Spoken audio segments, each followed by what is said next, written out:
So in this video, I'm going to talk about some of the things that you can do for additional practice or to enhance your grade when you have time to do so.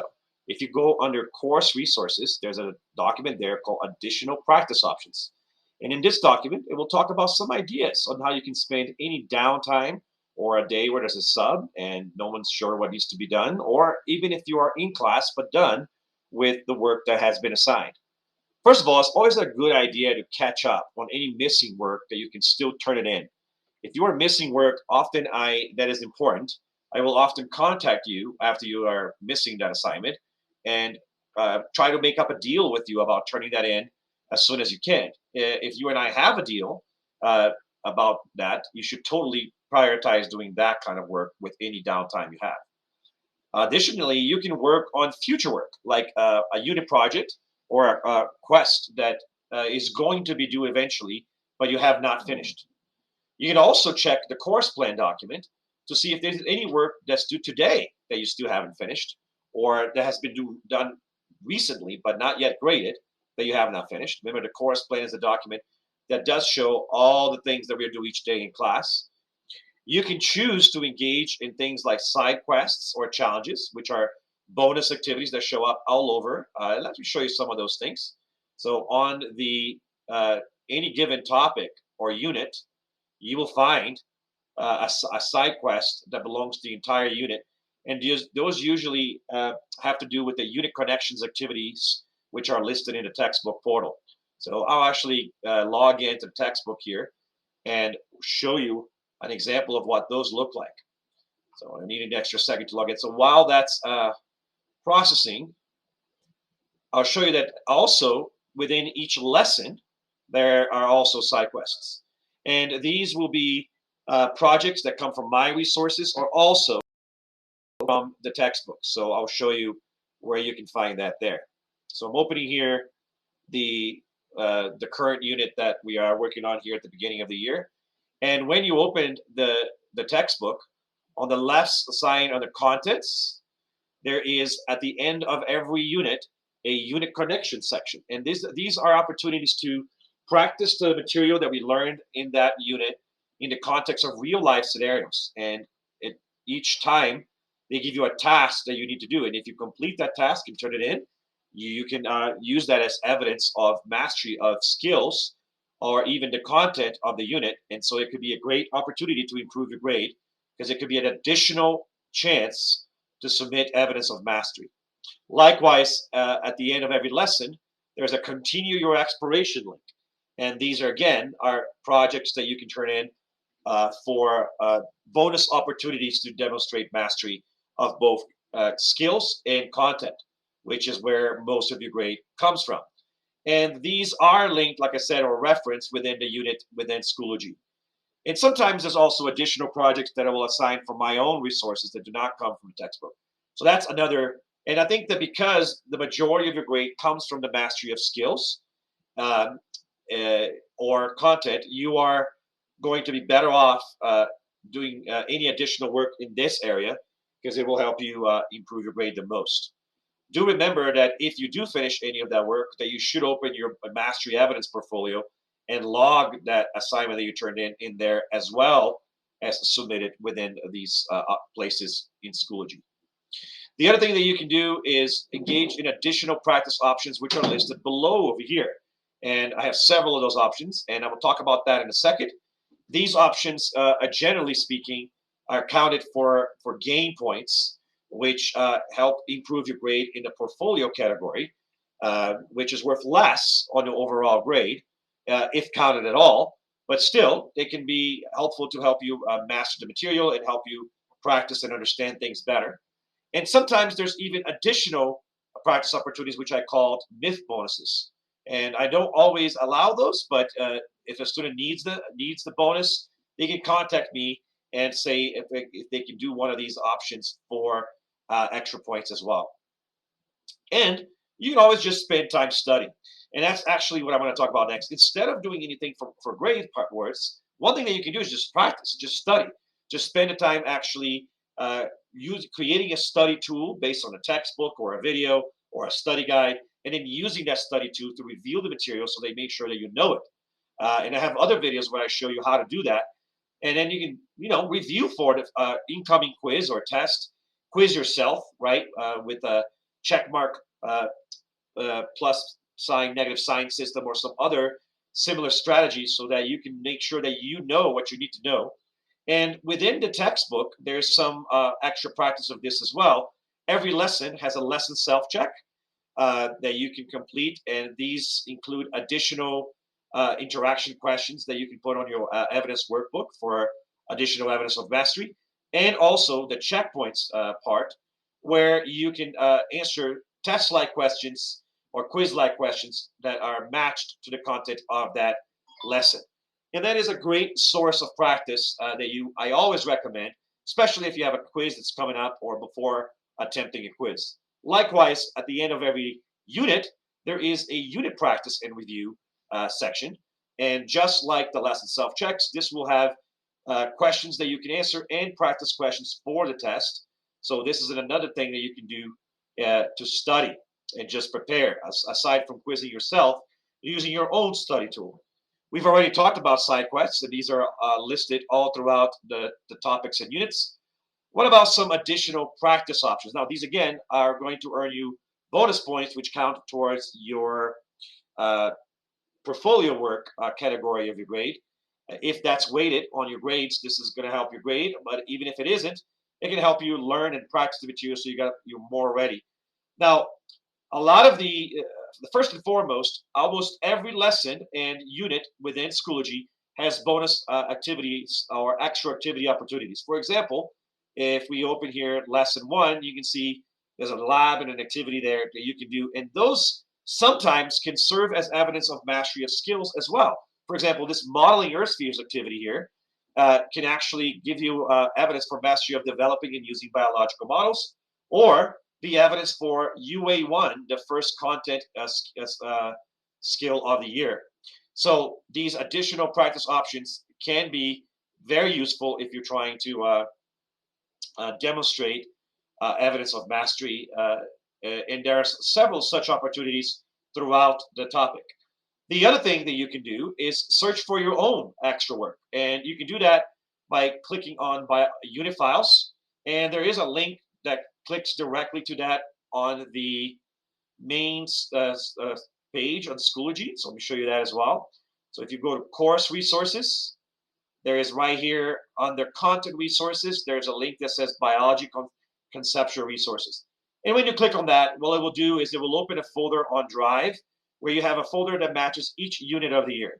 And so if you open any of those units, and they always have subtopics within them, and there's going to be worksheets, study guides, quizzes, practice tests, right, under self-assessment. There is projects and activities and a ton of other things that you can do for extra practice. Any of those kinds of practice that you do, you want to turn in at the link at the top of the unit that says, show you right here, Unit 1, additional practice options. So anything that you decide to do on your own for practice should be entered in this assignment, submitted over here. And in a different video, I show you if like you're doing a worksheet that's like a PDF, how you can use Kami to complete the worksheet and then upload it. Or you can do it by print it and do it by hand, or even do answers only in a separate sheet of paper, take a picture and then upload it to this place right here. Now, if you're not sure what to do or which assignment you should do, you can always ask the teacher, but there is so many options. And just to show you a few of them, there's always a crossword puzzle for every topic. So we open that to show you this. There's a calling worksheet for every topic. There's a question-based worksheet for every topic. There's concept maps for every topic. So these are just some examples of worksheets. Then I also have additional worksheets that come from a textbook. There's puzzles, there's review worksheets, which is just a series of questions. Great thing to do before the test to see if you're ready for it. If you can't really do that without, it could be actually a method that you do to actually self-quiz. Because if you can't do this without help, that probably means that you aren't actually ready to take a test, right? Let's see if those, there you go, that's the concept map, right? So you just have to fill in the blanks with the words from this. This is kind of like a fill-in activity. This is how the coloring activity looks like, right? So you might have some stuff that you have to kind of color, questions that you have to answer. And here's an example of a crossword puzzle. So it has a crossword and a vocabulary terms. All of these are, again, great methods to practice, right? Give you an idea of the different kinds of things that you can do. I'll go back to the doc here and show the uh, self-assessment folder. So let's open that up. So here you have practice quizzes, practice tests, right? So if you open that, you can literally get some practice. And there's even usually someone that's like a standardized test. That's like questions on the style of a CMAS or other kind of like standardized test. So they're usually extra tough. So that's a great one to practice with as well. So, and they're just like, when you open it, it's basically like a test, right? Except that instead of being your textbook test, is one that's being given for you to practice with. So there's a great tool to engage in practice. I'm just gonna check if the concept app loaded up. So still hasn't loaded, so I'll hopefully show you that in a second here. Let's see, under the study guides folder, you might have a list of key terms or a study guide full of questions, extra scattered study guides, and most of the time, these are just series of questions to see if you know how to answer them. And it could be a tool that you use to quiz yourself before a real quiz as well. So a lot of these practice options, the idea is for you to quiz yourself before hitting the actual test. The one that says projects and activities, often this is where I will find side quests that I mentioned earlier. But there's additional things here that I don't even list on Schoology as extra options. Foldables, flip books, extra projects, and other activities, which are all available here. And you can do any of these things for bonus points, but in extra practice for any given unit, especially if your grade isn't good and you're trying to boost things up. And now, sometimes one of these assignments may be used as evidence of mastery of skills as well, which is where 70% of your grade comes from, right? So if you are interested in finding out if you can use an assignment for a skill, you can always ask Mr. Lima, and he can tell you if that is something that you can do.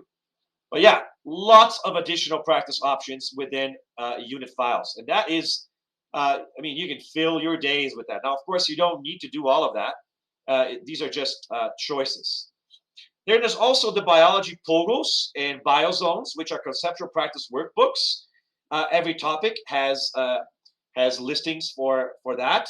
And I have a different video where I talk about them, so I'll save that for that video. But these are actually my favorite kind of practice, because especially the pogos, because they literally teach you as you do them. In fact, they can be the kind of practice that you do instead of reading the book, instead of watching a video, instead of looking at a presentation. You can literally learn the material through the pogo or through the biozone. And I'm particularly partial to pogos because they're really, really awesome at showing you, teaching you as you go along. So watch that other video where I talk about that. Now, I do want to note that although you can find the resources directly under content resources, or here you can find the higher order practice workbooks that I just mentioned, the best place to actually find practice that matches the content that you're currently working on is at the very top of each unit. And I talked about this in the top of another video, but that first document that says standard resources in practice, if you scroll down past the first page, there will usually be a section where it will list all the pogos and biozones that relate to that. And there's a link here too to the pogos and biozones.